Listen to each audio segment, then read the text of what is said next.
Ukemi Audiobooks presents an unabridged recording of The Science of Rights by Johann Gottlieb Fichte, translated by A. E. Kroeger, narrated by Jonathan Booth.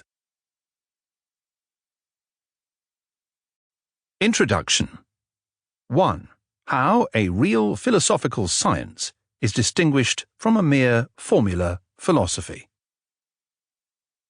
The character of reason consists in this, that the acting and the object of the acting are one and the same, and this description completely exhausts the sphere of reason. Use of language has designated this sublime conception for those who are able to think it, that is, for those who are able to abstract from their own ego by the word ego. Hence, reason generally has been characterized as egohood. Whatsoever exists for a rational being exists in it, but nothing is in it except by virtue of an acting upon itself. What it contemplates in itself, but there is nothing to be contemplated in it but its acting.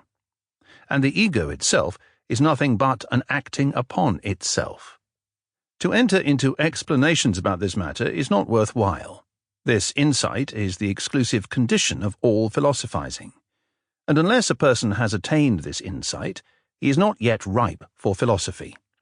And indeed, all true philosophers have philosophized from this standpoint, only without being clearly conscious of it.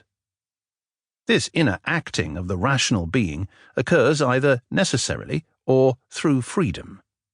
The rational being is simply insofar as it posits itself as being, that is, insofar as it is self-conscious.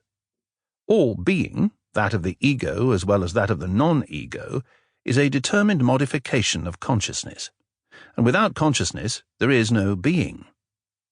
Whosoever assumes the latter assumes a substrate of the ego, which is to be an ego without being such, and thus contradicts himself. Hence, only those are necessary acts which result from the conception of the rational being, or through which the possibility of self-consciousness is conditioned. But these acts are most certainly all necessary, and result as certainly as there is a rational being. The rational being necessarily posits itself. Hence, it necessarily does also all that may belong to this act of positing itself through itself.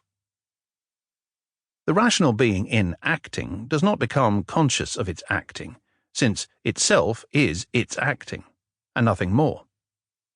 But that whereof we are conscious. Sample complete.